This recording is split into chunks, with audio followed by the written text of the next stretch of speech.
नमस्कार साथियों, स्वागत है आप सभी का आपकी अपनी पाठशाला पर। मैं हूं अंकित अवस्थी। कैसे हैं आप? होपफुली आप सभी लोग बहुत अच्छे होंगे। Sakshi, Nishant, Anshuman, Priya, Neeraj, Devanshi, Anshuman, very good morning. आपकी अपनी पाठशाला पर मैं हूं Ankit. Very good morning Preeti, Ankush, आरती।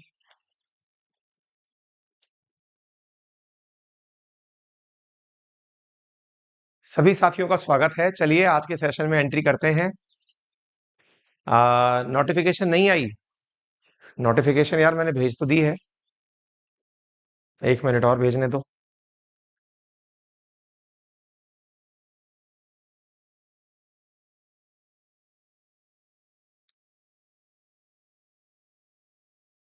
चलिए तो शुरुआत करते हैं आज के सेशन की। जैसा कि आप सभी को ज्ञात है कि हम लोग मानसून ला रहे थे। मानसून के सीजन में मानसून पढ़ने का अपना ही महत्व होता है, और इस समय क्योंकि उत्तर भारत के अंदर मानसून आ रखा है, तो ऐसी स्थिति में मानसून का जानना, मानसून के बारे में काम समझना, ये हमारे लिए उतना ही काम का कंसेप्ट भी बनता है। हमने आपको समझा दिया था किस प्रकार से मानसून आता है, विंटर मानसून क्या है, समर मानसून क्या है, साउथ वेस्ट मानसून कैसे आता है। फिर मैंने आपको आईटीसी जेड का कंसेप्ट भी सिखा दिया था। उसके बाद में मानसून की कुछ और जो अवधारणाएं हैं उनके बारे में बात होनी है, जिनमें से प्रमुख अवधारणा जिसके बारे में आज बात होगी, वो बात होगी आज आपके साथ में साइक्लोनिक और जेट स्ट्रीम और अल्नीनो और लानीनो के बारे में। ये कुछ बेसिक चीजें हैं, जिनमें से सबसे महत्व की जो चीज है वो है अल्नीनो और लानीनो। हालांकि अल्नीनो और लानीनो उस लेवल का आप लोगों को नहीं पढ़ना होता है, फिर भी मैं आप लोगों को ये सारा की सारा कंसेप्ट समझाने का पूरा प्रयास करूंगा। ठीक है, तो आज के जो प्रमुख चीजें हैं उनमें आप लोगों को अल्नीनो, लानीनो या मानसून के जो अन्य कारक जिम्मेदार हैं, ये सारे समझने का मौका मिलेगा। तो चलिए शुरुआत करते हैं। सबसे पहले, जैसा कि आप सभी को ज्ञात है कि हम लोग आईटीसी जेड पढ़ चुके हैं। अब हम लोग यहां से आगे स्पेट का साइक्लोनिक हाइपोथेसिस पढ़ने जा रहे हैं। ऑस्ट्रेलिया के भूगोलविद थे स्पेट, जिनका मानना था कि मानसून पवने चक्रवातों की उत्पत्ति का परिणाम है। ये चक्रवात बहुत सारे जो एयर मासेस हैं उनके मिलने के कारण उत्पन्न होता है। क्या कहते थे ये? कि winds are result of origin of cyclone. These cyclones are generated due to formation of air masses when different air masses meets. They believe that the process of formation of air front is very powerful in the summer season. Hence, these front attract rain-bearing winds from the ocean. On the contrary, in winter, according to Spate, these fronts are very weak and shallow. तो अब ये क्या कहते हैं? आसान भाषा में इन्हें ऐसा लगता है कि बादल से बारिश नहीं होती है। यानी जो बारिश आने का प्रक्रम है कि जो पानी है उसके ऊपर बादल बने और वो बादल ऑटोमेटिक चलकर धरती की तरफ चले आए साउथ वेस्ट मानसून की तरह, वैसे बारिश नहीं होती है। तो बोले कैसे होती है? बोले बारिश का जो प्रक्रम है वो असल में साइक्लोन बनने से है। जैसे आप में से बहुत सारे लोगों ने अभी कुछ दिनों पूर्व बिपरजॉय के बारे में सुना था। बिपरजॉय जिसने पूरे की पूरे उत्तर भारत में न्यूज तो बटोरी ही थी, और राजस्थान तक बारिश की थी, जो कि समुद्र से बिल्कुल भी कनेक्टेड नहीं है। और मैंने आपसे कहा भी था कि बिपरजॉय ने विपदा बॉर्डर एरियाज में मचाई, यानी जो मतलब समुद्र का जो सी तट था वहां मचाई, लेकिन राजस्थान में तो उसने जॉय किया है, यानी कि उसकी वजह से आनंद की ही प्राप्ति हुई है। उम्मीद है आपको ये बात याद होगी। मतलब ये हुआ कि बिपरजॉय से राजस्थान में बारिश हुई, ना कि बवंडर या तूफान आया। बवंडर या तूफान का मतलब कि भाई हमारे ना तो किसी के हताहत होने की खबर आई, ना सरकार को एनडीआरएफ की मदद से कोई राहत बचाव कार्य चलाने पड़े। कुछ एक एरियाज में जहां बारिश हो गई थी, जहां पर पहले से तात्कालिक रूप से सरकारें तैयार थी, वहां पर अगर पानी जल का भराव हुआ तो वो तो सामान्य जल भराव की स्थिति में भी वैसा ही होता है। इसका मतलब क्या हुआ? इसका मतलब ये हुआ कि बिपरजॉय की वजह से राजस्थान के अंदर बारिश आई। स्पेट का मानना भी यही है कि जो बारिश है ना, उसके लिए असल में साइक्लोन जिम्मेदार होता है, कोई और कंसेप्ट जिम्मेदार नहीं होता। फिर आपके दिमाग में सवाल बनेगा कि फिर एक बात बताइए, साइक्लोन कैसे आता है?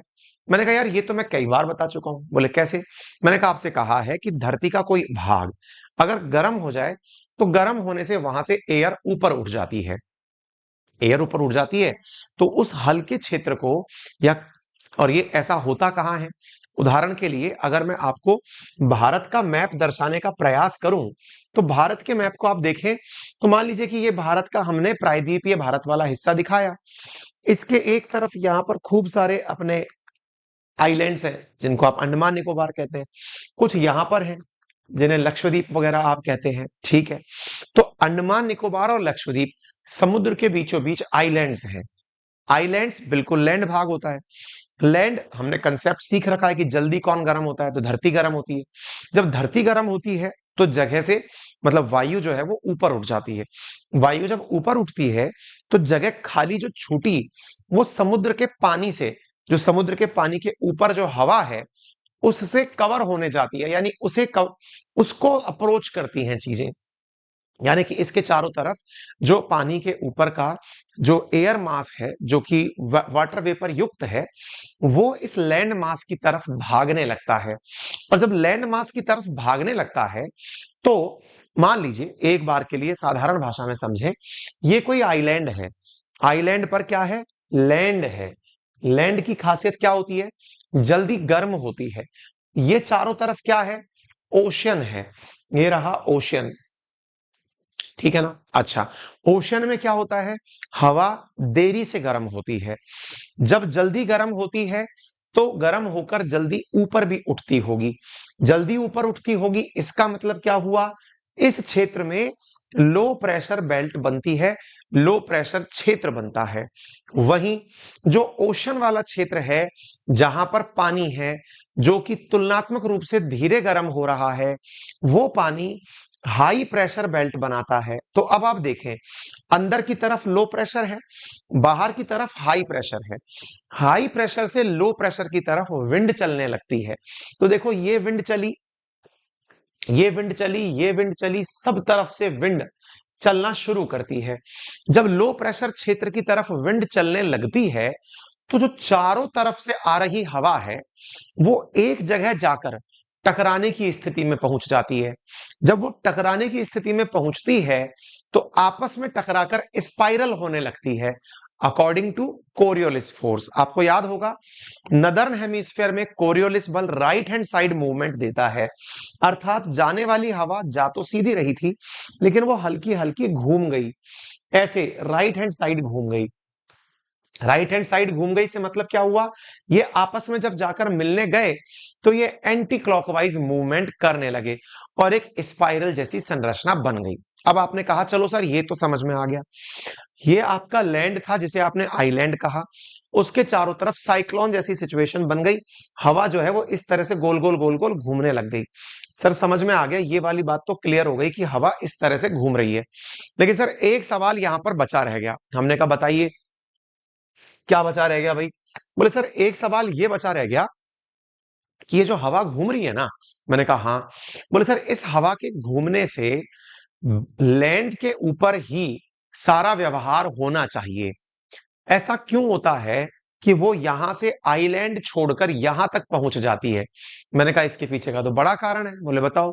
मैंने कहा एक बार बवंडर बन गया, अब बवंडर तलाशता है कि और कौन सी जगह ऐसी है जिसे मैं अपने आगोश में ले लूं। बोले जैसे? मैंने कहा अगर आप किसी उत्तर भारत के उस क्षेत्र में रहे हो जहां भबूले उड़ते हैं, भबूले हमारे राजस्थान में वो छोटी सी जो साइक्लोनिक कंडीशन बनती है ना, वो गोल गोल गोल गोल स्पाइरल मिट्टी का धुआं सा गुबार बनता है, ऊंचा उठकर चला जाता है। मैंने कहा अगर कहीं आप ऐसे क्षेत्र में रहे हो तब तो आपको ये बात समझ में आए। बोले हाँ हाँ हम तो रहे हैं। तो मैंने कहा अगर आपको वो क्षेत्र ध्यान दे जाए तो आप इस बात को भी अच्छे से समझेंगे। बोले कैसे? मैंने कहा वो जो भबूला जैसी संरचना है ना उसको अपनी तरफ, अगर ये मान लीजिए अर्थ है, ये इंडिया है, इंडिया की लैंड गर्म हो गई तो लो प्रेशर बेल्ट तो यहां पर भी बनी हुई है, ये तो बहुत बड़े क्षेत्र में बनी हुई है। तो ये बना हुआ लो प्रेशर इसे अपनी तरफ आकर्षित करेगा कि भैया आ जाओ। ये तो बिल्कुल वैसी होगी ना, लाइक डिजॉल्व लाइक, सेम चीज सेम में मिलती है।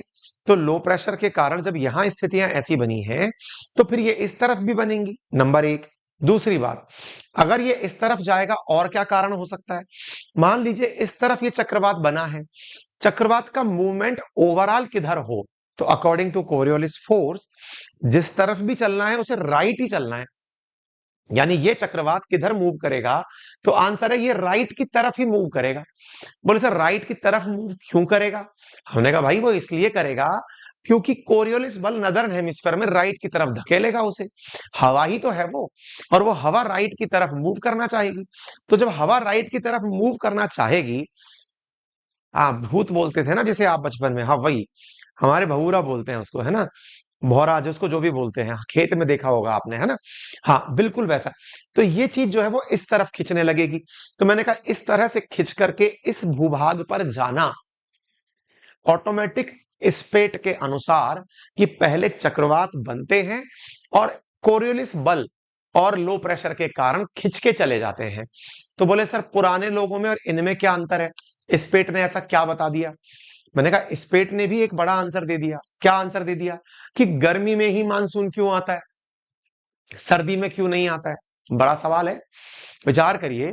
गर्मी में ही मानसून क्यों आता है, इसका जवाब स्पेट ने तो दिया। बोले कैसे? हमने कहा भाई गर्मी है तो हवा खींचेगी, कॉमन सेंस रखिए, गर्मी है तो ही तो हवा खींचेगी। अगर मान लीजिए नदर्न हेमिस्फीयर में ठंड होती तो कैसे साइक्लोन बनते? तो चाहे उसकी अभिव्यक्ति हो या आईटीसीजेड की, कुल मिलाकर तो एक ही बात समझ में आती है कि टेम्परेचर में डिफरेंस होने पर मानसून ट्रेवल करता है।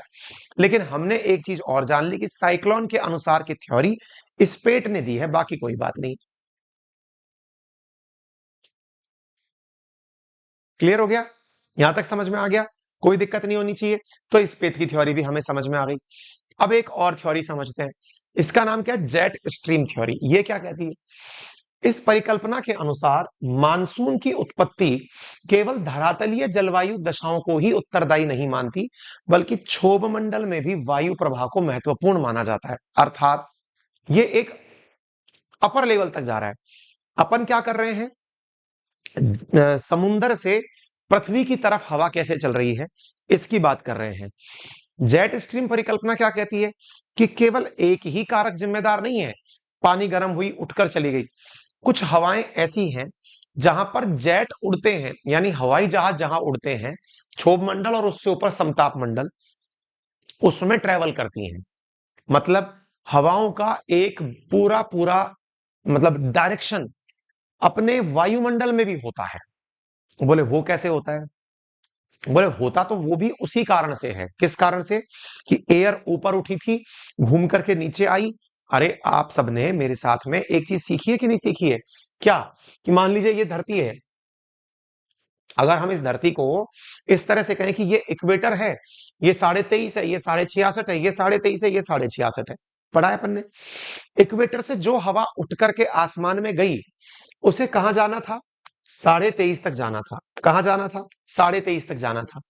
भाई डिसेंट तो वही होगी, लेकिन आसमान में उठकर 23.5 तक आने के लिए उसे वायुमंडल में से चक्कर काट के नीचे आना पड़ेगा ना। और जब वो वायुमंडल में से चक्कर काट के आएगी, भाई जहां बादल बनते हैं क्षोभ मंडल में, उसके अंदर ट्रोपोस्फेयर के अंदर, वो ट्रोपोस्फेयर में गई और वहां से लौट के नीचे आ रही है। तो ट्रोपोस्फेयर के अंदर उसका जो मूवमेंट है, वो जो डायरेक्शन पकड़ लेगा, वो जेट स्ट्रीम है। अच्छा, और वो तो रेगुलर होने वाली चीज है। भाई कॉमन सेंस ये लगाइए कि इक्वेटर से हवा का उठना रोजाना तय है, क्योंकि उसके यहां तो टेम्परेचर रोजाना गर्म होगा। इक्वेटर से जो हवा उठकर ऊपर गई है, उसका ऊपर जाने के बाद नीचे आना तय है। तो जब वो आसमान में से नीचे आने की कोशिश करेगी, तो इक्वेटर से ट्रॉपिक ऑफ कैंसर या ट्रॉपिक ऑफ कैप्रिकॉन तक उस एयर के जाने में, वो मैंने कहा था ना, पंखा अगर आपने ऊपर की तरफ कर दिया दीवार की तरफ, तो वो घूम के वापस नीचे की तरफ आएगा, कहा था। तो वो जो घूम के वापस नीचे की तरफ आने की प्रक्रिया है, जब वो नीचे की तरफ आएगी, लेकिन चलेगी तो आसमान में ऊपर ना। तो जब वो ऊपर चलेगी, तो ये वाला जो क्षेत्र है जहां पर आप इसको वायुमंडल सोचें, वहां पर ट्रोपोस्फेयर में हवाएं कैसे चलेंगी? अकॉर्डिंग टू कोरियोलिस बल, यानी राइट हैंड मूवमेंट करके चलेंगी। आसमान में जो राइट हैंड मूवमेंट करके हवाएं चल रही हैं, उन्हें जेट स्ट्रीम नाम दिया गया है। चूंकि ये वेस्ट से आ रही हैं, इधर की तरफ ईस्ट है, इन्हें वेस्टर्ली भी कहा जाता है। तो जेट स्ट्रीम जो वेस्ट से आ रही हैं वो वेस्टर्ली कहलाती हैं। उम्मीद है आप लोगों को ये बात समझ में आ रहे हैं। अलका पूछे सर आपकी तबीयत ठीक नहीं है क्या, आप बहुत इनएक्टिव लग रहे हैं। बेटा मेरा गला प्रॉपर तरीके से मतलब खराब हो चुका है, मतलब डॉक्टर की तरफ से तो अब आदेश ये है कि आप कम से कम 10-15 दिन का वॉइस रेस्ट ले लीजिए। लेकिन इस समय काम इतने सारे आ गए हैं कि वो परमानेंट वॉइस रेस्ट मैं बोल नहीं पा रहा हूं। आपने नोटिस नहीं किया होगा इन दिनों मेरे से बिल्कुल बोला नहीं जा रहा है, मतलब आवाज ही गले से बाहर नहीं आ रही, खिंच रही है आवाज, फट रही है आवाज, क्योंकि ये पूरी तरह से एक्सर्शन में खत्म हो चुका है। तो लेकिन क्लासेस हैं, आपकी क्लास है नीचे, अब आरएएस की क्लासेस का एग्जाम का नोटिफिकेशन आ गया है, यूट्यूब पर भी क्लासेस हैं, तो काम बहुत सारा है। फिर दिन भर मीटिंग्स होती हैं, टीचर से मिलना होता है, प्लानिंग करनी होती है, टीम को समझाना होता है, काम बढ़ गया, तो गला खराब हो गया पूरी तरह से। डॉक्टर के अनुसार चला जाए तो 10 दिन चुप हो जाइए, 10 दिन चुप हो जाऊंगा तो सब तरफ कोहराम मच जाएगा, बहुत सारा नुकसान हो जाएगा बच्चों का। ठीक है, तो चल रहे हैं। तो आपको जो लग रहा है इनएक्टिविटी, वो असल में गले की वजह से है। तो जो मुंह में दवा ले रखी है मैंने, वो बोलते समय के लिए यही है कि आप बोलें तब कम से कम आप दवा मुंह में लेके रखें। वो जो गुड़ खाता था डॉक्टर ने वो भी बंद कर दिया है, क्योंकि आप मीठा की डाइटिंग चल रही है तो वो मीठा नहीं खा सकते। तो ये सब साइड इफेक्ट है, पर कोई नहीं, पॉइंट समझ में आ रहा है आप सबको। वेस्टर्ली क्यों कहा, क्योंकि ये वेस्ट से आ रही है। सर तो एक बात बताइए, अगर कोई हवा 66 डिग्री से नीचे की तरफ आ रही हो, हमने कहा हाँ बिल्कुल आती होगी, तो क्यों नहीं आएगी। तो इसका मतलब ये वाली चीज जब ऊपर से नीचे की तरफ आएगी, सर इसको भी राइट हैंड साइड घूमना होगा। हमने कहा बिल्कुल घूमना होगा। तो सर ये राइट हैंड साइड घूम गई, ये राइट हैंड साइड घूम गई, ये राइट हैंड साइड घूम गई, ये राइट हैंड साइड, मैंने कहा बिल्कुल।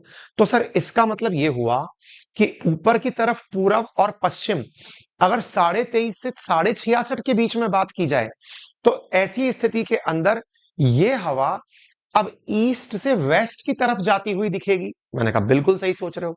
तो बोले सर इसका मतलब ये हुआ कि जो टेम्परेट रीजन है वहां पर हवा ईस्ट से वेस्ट चलती है। मैंने कहा बिल्कुल सही सोच रहे हो। तो सर क्या हम उसे ईस्टर्ली कह सकते हैं। मैंने कहा 100% कह सकते हो। सर जो वेस्ट से ईस्ट की तरफ हवा जा रही है, क्या हम उसे वेस्टर्ली कह सकते हैं। अरे हमने कहा निश्चित ही कह सकते हो। तो वेस्टर्ली और ईस्टर्ली समझ में आ गया। तो जो ट्रॉपिकल क्षेत्र के ऊपर से हवाएं गुजरती हैं वो वेस्टर्ली कहलाती हैं, और जो टेम्परेट के ऊपर से हवाएं गुजरती हैं वो ईस्टर्ली कहलाती हैं। अब देखो, अगर आपको वेस्टर्ली और ईस्टर्ली समझ में आ गया, तो आपको अब इंडिया का मैप भी समझ में आना चाहिए। इंडिया कहां से कहां तक फैला हुआ है। देखो, अगर हम इंडिया की बात करें तो ये रहा इंडिया, और ये इस प्रकार से समझ लीजिए है। इक्वेटर अपने बीच में से तो जा रही है लगभग, इक्वेटर माफी, ट्रॉपिक ऑफ कैंसर गुजरात से होकर के निकल कर तो जा रही है, यहां से बिल्कुल होते हुए। तो ये जो गुजरते हुए जा रही है मध्य प्रदेश से होते हुए, ये बिल्कुल मध्य में से होके जा रही है। तो इंडिया कहां पर विराजमान है। इंडिया विराजमान है आधा ट्रॉपिक में और आधा टेम्परेट में। लेकिन क्या हमें टेम्परेट का कोई फायदा होता है। हमें क्या टेम्परेट का कोई फायदा होता है। बोले टेम्परेट का हमें फायदा नहीं होता। क्यों फायदा नहीं होता। हमें इसलिए फायदा नहीं होता क्योंकि टेम्परेट रीजन के अंदर तो हमारे पास हिमालय लगा हुआ है। देखो, ये रहा हिमालय, दिख गया। अब टेम्परेट में हिमालय है, तो इधर देखो कि यहां से जो ईस्टर्ली आ रही थी हमारी तरफ, ये जो ईस्टर्ली चलकर हमें आ रही थी मारने के लिए, उसे तो हिमालय ने रोक लिया। भाई ईस्टर्ली हो या फिर भाई ट्रोपोस्फेयर यहां से लेकर 16 किलोमीटर तक है, 9 किलोमीटर तक तो हिमालय ही है। तो हिमालय है तो ना तो हवा को ऊपर से आने दे रहा है, थोड़ी बहुत हवा क्रॉस होती है वो तो टेम्परेचर वेरिएशन है, लेकिन हमें प्रभाव ही नहीं पता चल रहा। ना तो हमें टेम्परेट क्षेत्र का कोई असर ही पता नहीं चल रहा। हरियाणा पंजाब हमारे बिल्कुल सब ट्रॉपिकल क्षेत्र कहलाते हैं कि ट्रॉपिक जैसी फीलिंग है इनमें, जबकि होना क्या चाहिए था। होना तो बिल्कुल, चीन के अंदर जाइए तो टेम्परेट की फीलिंग आती है, बर्फबारी की फीलिंग आती है। बॉर्डर क्रॉस कर जाइए दूसरी तरफ जाइए तिब्बत और चीन में आपको ठंड लगेगी। क्या आपको मेरी बात समझ में आ रही है। बिल्कुल प्रदमन बिल्कुल सही कह रहे हैं, वेस्टर्न घाट ने इसको रोका तो फिर गुजरात से आया क्योंकि वह पहाड़ नहीं था। ठीक है। अब सोचकर देखिए, ये जो स्थिति बनी आपके सामने, इससे हमें क्या पता चला कि हमें माहौल पूरा ट्रॉपिकल मिला है। तो हमारे ऊपर जिसका सबसे बड़ा प्रभाव है वो क्या है? वेस्टर्ली का प्रभाव है। अगर हमने आकाश में से कुछ भी सोचा है तो वो वेस्टर्ली है जो हमें प्रभावित कर सकती है, नथिंग एल्स। इतना कंफर्म है? बोले हाँ सर, ये तो सही कह रहे हो। तो केवल हमें प्रभावित कौन कर सकता है? आंसर वेस्टर्ली कर सकता है। अब ध्यान से सुनना, आप इसी क्रम में थोड़े आगे चले जाइए। आपके पास वर्ल्ड मैप लगा हो तो देखिए, आप पश्चिम की तरफ चलिए। भारत के जस्ट बगल में अरब सागर है। अपना वर्ल्ड मैप निकालिए। भारत के जस्ट बगल में अरब सागर है, उसके बगल में स्ट्रेट ऑफ हॉर्मुज है, पर्शियन गल्फ है, गल्फ कंट्रीज हैं। क्रॉस कर जाइए दूसरी तरफ, वहां भूमध्य सागर दिखाई दे जाएगा। यहां पर कौन सा सागर दिखाई दे जाएगा? भूमध्य सागर दिखाई दे जाएगा। भूमध्य सागर बोले तो मेडिटेरेनियन सी दिखाई दे जाएगा।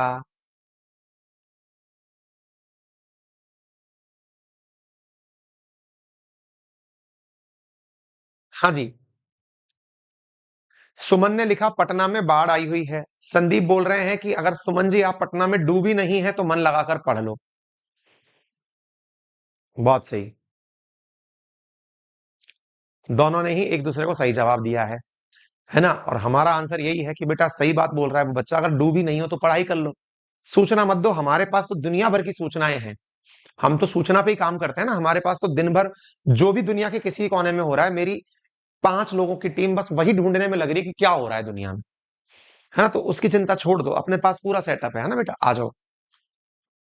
बहुत सही, आ जाइए। तो अब क्या है, भूमध्य सागर के ऊपर जो पानी के ऊपर भाप बनकर बादल बनी थी, उस बादल को ये वेस्ट से चलकर आने वाली हवाएं भारत की तरफ धकेलती हैं।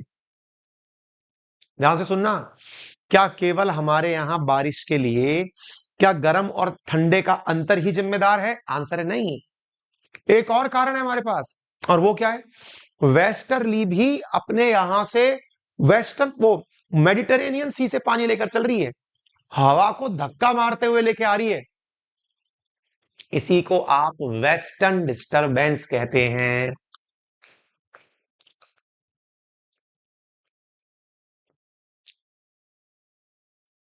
आपने कई बार सर्दियों के समय बारिश को देखा होगा।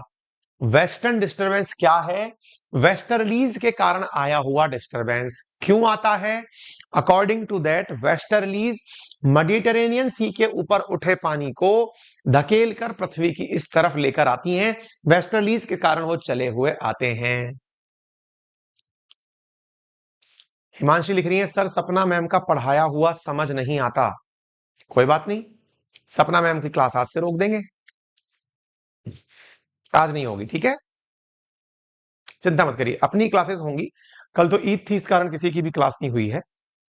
अपने क्लासेस चलेंगे शाम को, है ना? वो तो केवल इसलिए था क्योंकि कुछ बच्चों को इंग्लिश टर्मिनोलॉजी की दिक्कत थी, तो हमने सोचा, क्योंकि इंग्लिश में टीचर मिलना थोड़ा महाभारत होता है हमारे लिए। मतलब जो थोड़ा बहुत इंग्लिश टर्मिनोलॉजी यूज कर ले प्रॉपर तरीके से, ठीक है ना?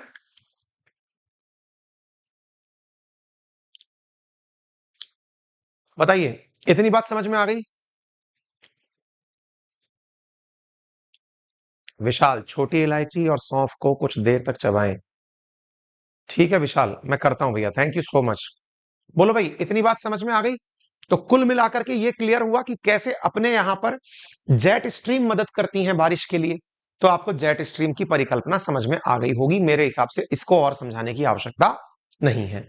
आगे बढ़ते हैं साहब। इसके बाद ये वेस्टर्ली भी समझा चुका हूं, ईस्टर्ली भी समझा चुका हूं, हो गया। आगे बढ़ते हैं साहब। तिब्बत के पठार और ईस्टर्ली, तो मैं तिब्बत का पठार बता ही चुका हूं, ईस्टर्ली बता ही चुका हूं, ऊपर से आने वाली ईस्टर्ली है।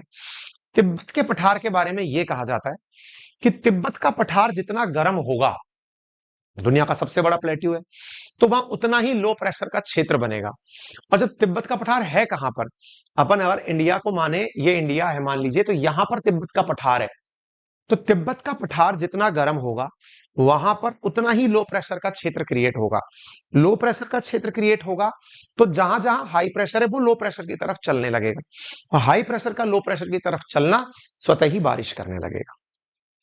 ठीक है? तो तिब्बत के पठार का ये योगदान है, पूरी तरह से वो जिम्मेदार नहीं है। हिमांशी बोल दिया ना बेटा, चिंता मत करो, अपन है ना हटा देंगे क्लास मैडम की, वो केवल आपसे ट्राई करने के लिए 7 दिन का समय मांगा था। आप लोगों को लगता है कि नहीं हो पाएगा तो कोई बात नहीं, कर देंगे, है ना। अच्छा, तो ताइबेतियन प्लेट्यू जितना गर्म हुआ, उस गर्म ने अपनी तरफ एयर ग्रेडियंट के कारण हवाओं को खींचा है, ठीक है ना। अच्छा, इसके अंदर सोमाली जेट स्ट्रीम क्या है, तो ये सोमालिया है, अपन हॉर्न ऑफ अफ्रीका के अंदर है। तो यहां से जो गर्म हवा क्रिएट हुई, या फिर यहां से जो हवाएं क्रिएट हुई, वो तिब्बत की तरफ खिंची चली जाती हैं। तो तिब्बत की तरफ खिंचना उनको बारिश लाने के लिए जिम्मेदार बनाता है, ठीक है।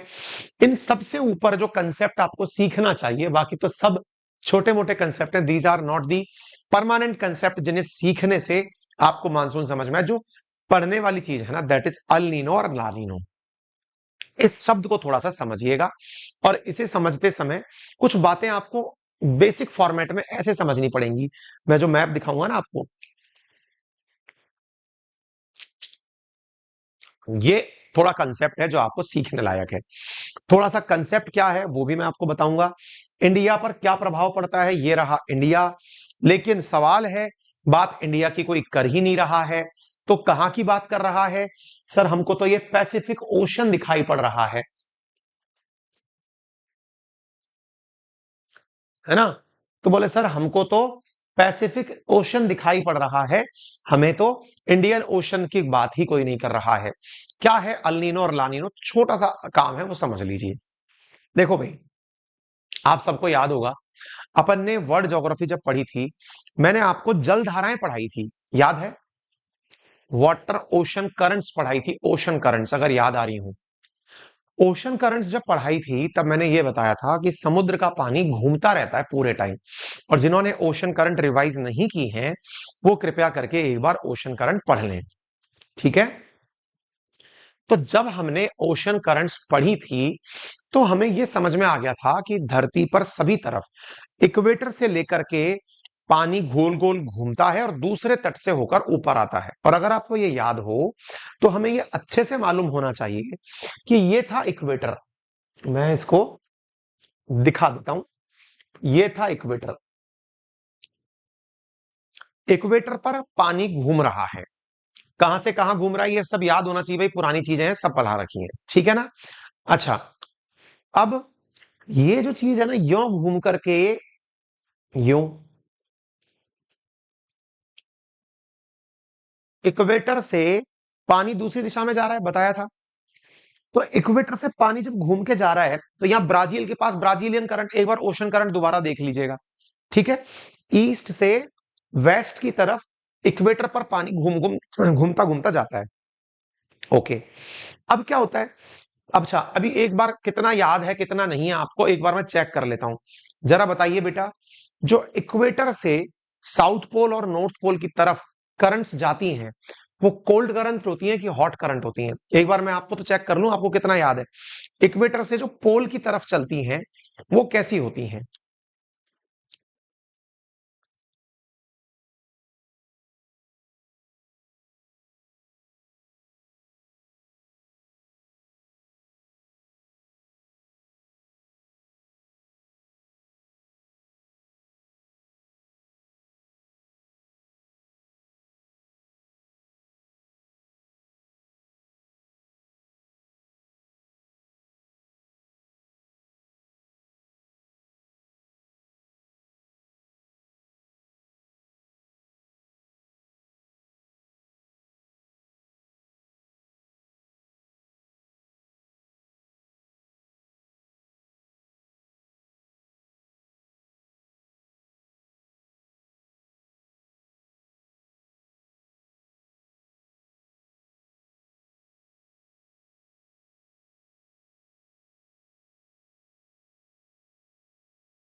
गर्म है साहब।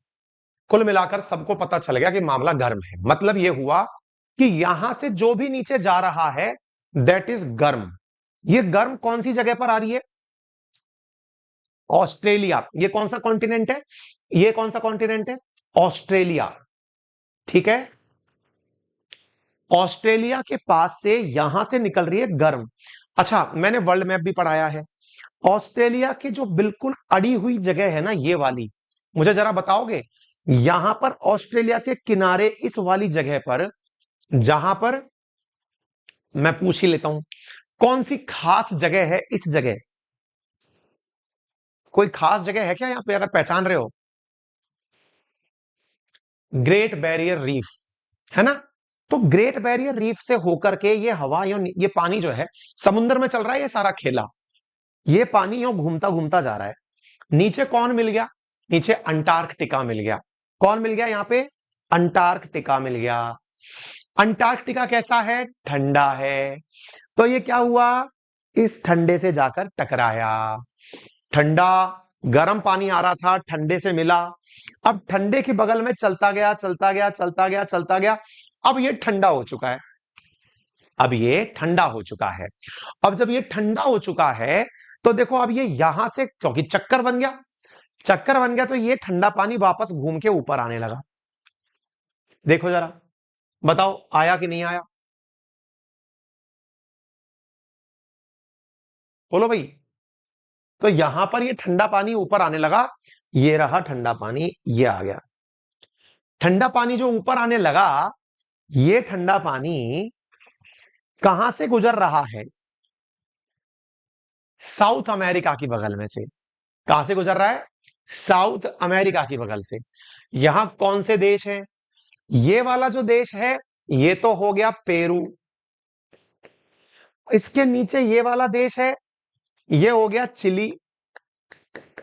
याद आ रहा है? साउथ अमेरिका पढ़ा है अपन सबने। तो जब पढ़ा है मैपिंग में, एक पेरू हो गया, एक चिली हो गया। तो पेरू की बगल से होकर के ये आकर इधर आया। बोलो, बात समझ में आ गई? पेरू की बगल से होकर निकला। तो जब पेरू की बगल से होकर निकला, अब कॉमन सेंस लगाना भाई, इस जगह पर ये गर्मी करेगा कि ठंडक करेगा? पेरू के पास क्या करेगा? ठंडक करेगा। ये कैसी जगह हो गई? ठंडी जगह हो गई। तो पेरू के पास ठंडा होता है, ऑस्ट्रेलिया के पास गर्म होता है। नॉर्मल कंडीशंस क्या है, अब थोड़ा सा वो भी देख लेते हैं।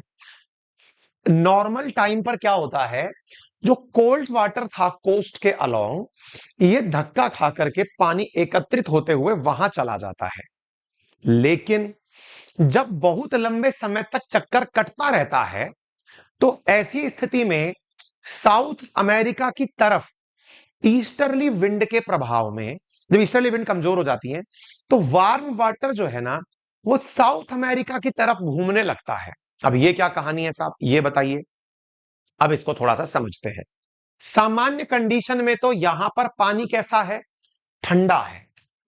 कैसा है? ठंडा पानी है। सामान्य सिचुएशन क्या है? ठंडा। सर ये रंग क्या बता रहा है? ये जो लाल रंग आपने दिखाया है, ये क्या बता रहा है? मैं कुछ नहीं बता रहा है, आप केवल ठंडा और गर्म पहचान लो। यहां ठंडा है और इधर गर्म है। ये लाल रंग क्या बता रहा है, ये सब छोड़ दो अभी दिमाग से। बोले छोड़ दिया सर। हमने कहा अगर छोड़ दिया तो अब दूसरी बात समझो। बोले बताओ सर।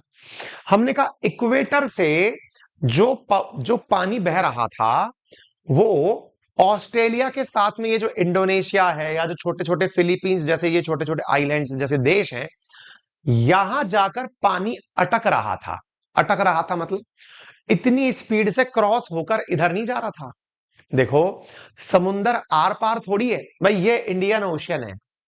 इंडियन ओशियन तक थोड़ी जा रहा था पानी, बेचारा यहां अटक रहा था। इसलिए पैसिफिक ओशियन में तो पूरा सर्कल बनता है, इंडियन ओशियन में क्रॉस करके नहीं आ पाता।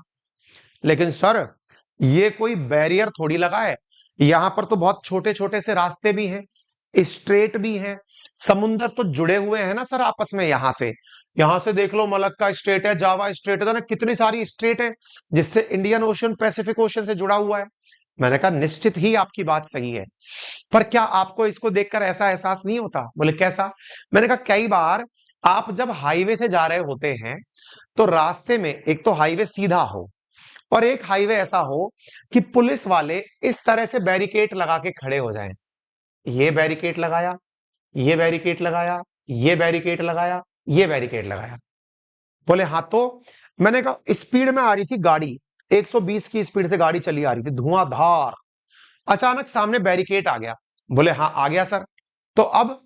तो मैंने कहा देखो धुआंधार गाड़ी चली आ रही थी, सामने बैरिकेड, बैरिकेड का मतलब सर रास्ते में रोकने वाला, बैरिकेड आया तो एक सारी गाड़ियां लाइन में आई।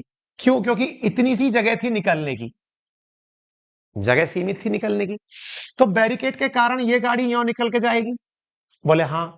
फिर मैंने कहा यूं बचते बचाते यूं निकल कर जाएगी, फिर यूं निकल कर जाएगी, फिर यूं निकल कर जाएगी, फिर यूं जाएगी। बोले हाँ सही कह रहे हो।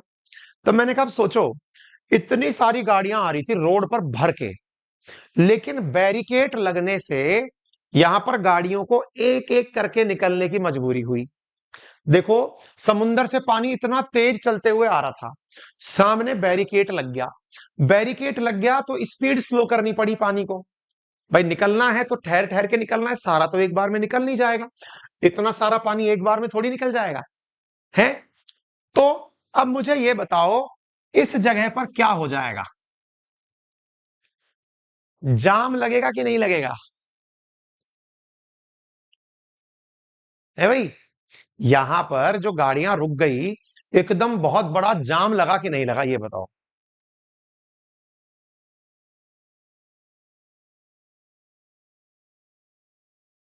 विशाल चेक करो बेटा ढंग से, पहले पहले बताओ जाम लगेगा कि नहीं लगेगा? ज्योग्राफी की बुक सजेस्ट कर दो, एनसीईआरटी पढ़ लो बेटा।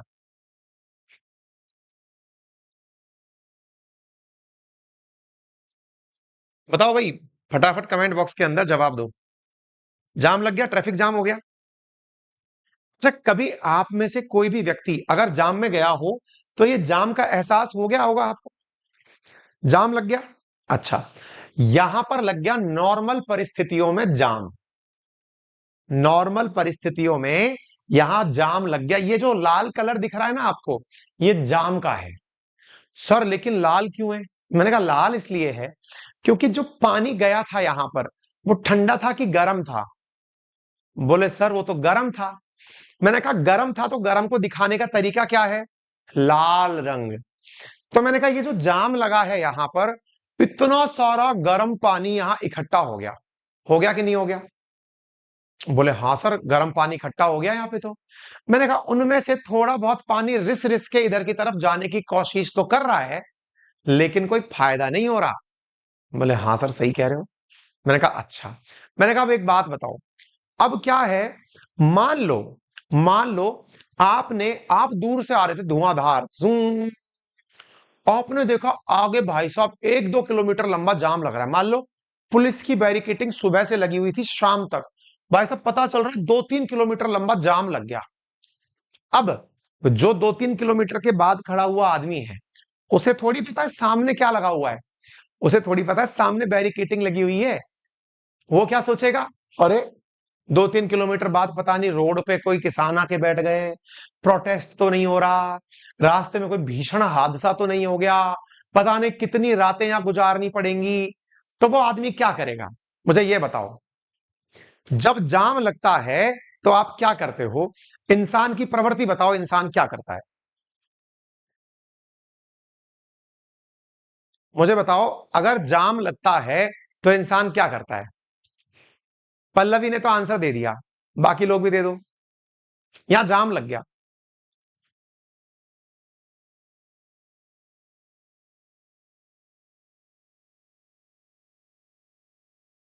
भाई साहब ट्रैफिक देख करके लोग लौटने लगते हैं, रिवर्स मारने लगते हैं, यू टर्न, अरे अरे चलो चलो दूसरे रास्ते से चलेंगे।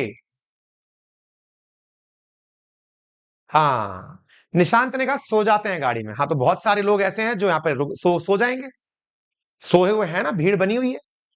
लेकिन जिनको लग गया जाम है, अरे लौटो रे वापस लौटो, वापस लौटने लगते हैं। पानी के साथ भी यही हुआ है। यहां इतना सारा पानी अटका हुआ था, वो जाम में, अरे बोले रास्ता नहीं है, जा कहां रहे हो? सब लोग अपनी दिशा पकड़कर चल रहे थे, चलो चलो चलो चलो, बोले जा कहां रहे हो? तो बोले क्या करें, लौटो वापस, यू टर्न लो। तो भाई साहब ये यू टर्न लेते हैं। देखो बात ध्यान से समझना, पहले पानी इकट्ठा हुआ, लंबा समय तक जाम लगता रहा, मतलब ये समझ लो 5-7 घंटे जाम लग लिया, अब व्हीकल लौटने लगे। यानी पहले पानी एकत्रित हुआ, होता रहा होता रहा होता रहा, अब पानी को लगा कि यार रास्ता नहीं है, बोले यार लौटने में भलाई है, क्योंकि यहां पर प्रेशर बिल्ट हो गया है, यहां पर बहुत सारा पानी इकट्ठा हो गया है, तो बोले यू टर्न लो। तो यहां पर जो पानी एकत्रित हुआ उसका वॉल्यूम बढ़ चुका है, वो लौटने की कोशिश करता है। बोले सर इधर भी तो जाएगा, जा रहा है। सर इधर भी तो जाएगा, मैंने कहा जा रहा है, फिर भी उसको तो सीधा जाना था, वो लौटेगा। वो जब लौटने लगता है ना, तो ये देखो ये रिवर्सल ऑफ हॉट वाटर है, हॉट ही जा रहा है, हॉट ही आ रहा है। और जिस पेरू को आदत थी किस बात की, जिस पेरू को आदत थी ठंडी जलधारा की, जिसको क्या आदत थी, ठंडी जलधारा की, उसे अचानक क्या दिखा, गर्म पानी उसके पास आने लग गया। हाँ भाई, नीचे से ठंडा पानी आ रहा है, ऊपर से गर्म पानी आ रहा है, नीचे से ठंडा पानी आ रहा है, ऊपर से गर्म पानी आ रहा है। भाई साहब ठंडा और गर्म पानी जब आपस में एक दूसरे से मिले, भाई साहब आप कहां से आ रहे हो? बोले यार मैं तो रास्ते में से लौट आया। अरे बोले आप यूं घूम के आते तो आपको ठंडा मजा आता एकदम, यूं घूम जाते।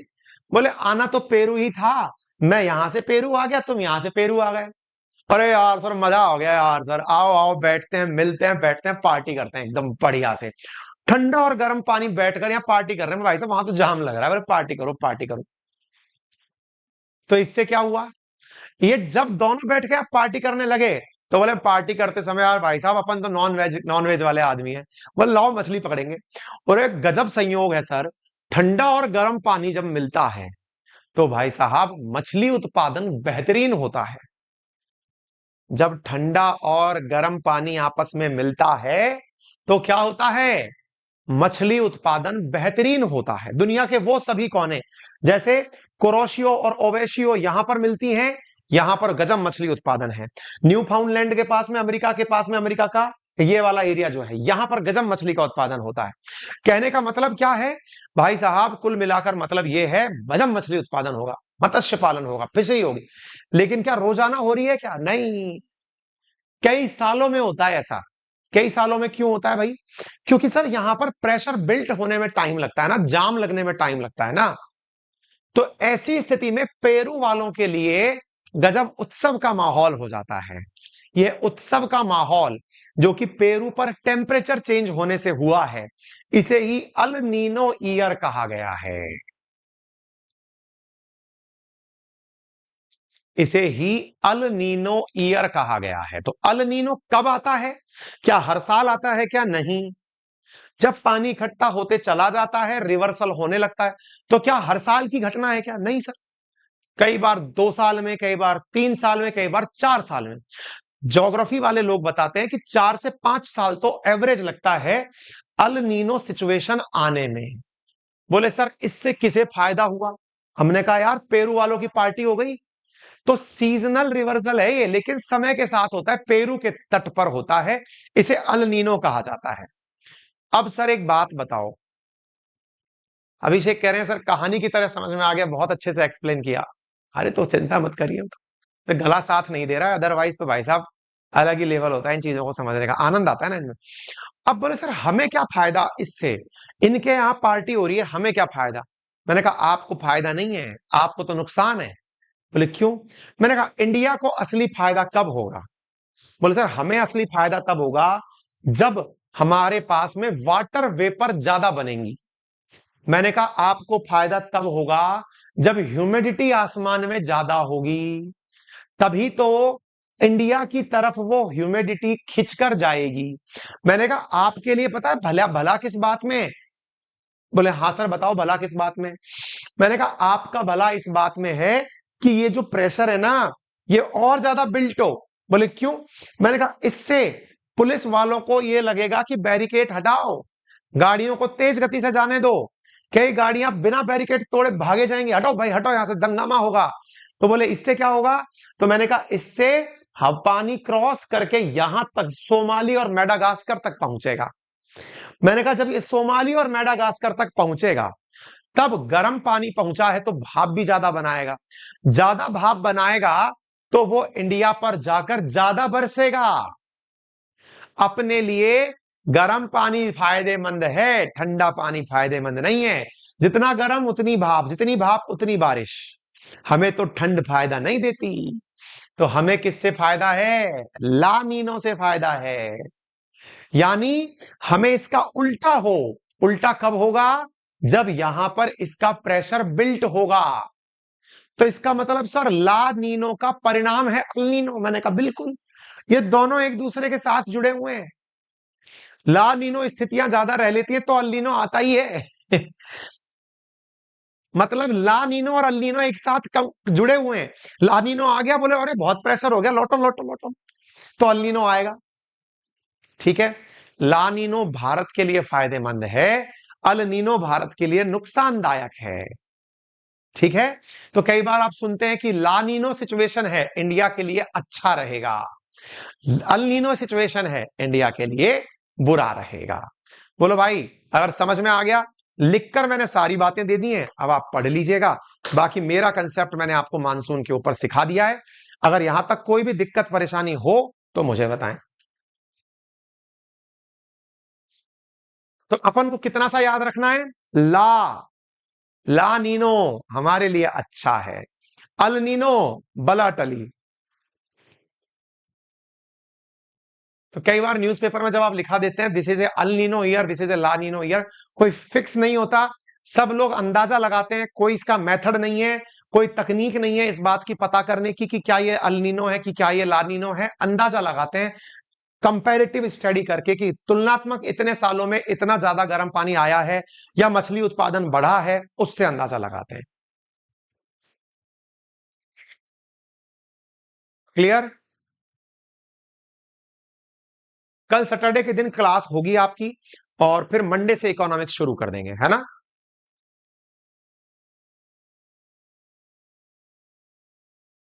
कल सैटरडे के दिन क्लास होगी क्योंकि कल छुट्टी कर दी थी ना अपन ने ईद के कारण, तो फिर सैटरडे के दिन क्लास है आप लोगों की, ठीक है ना?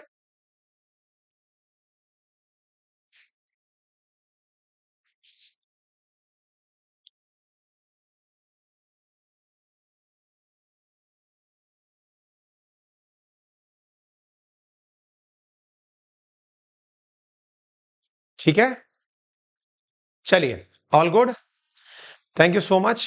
फिर मिलते हैं कल, थोड़ा एग्रीकल्चर पर नॉलेज देंगे और उसके बाद में फिर अपन मंडे से एंट्री करेंगे इकोनॉमिक्स में, ठीक है? चलिए।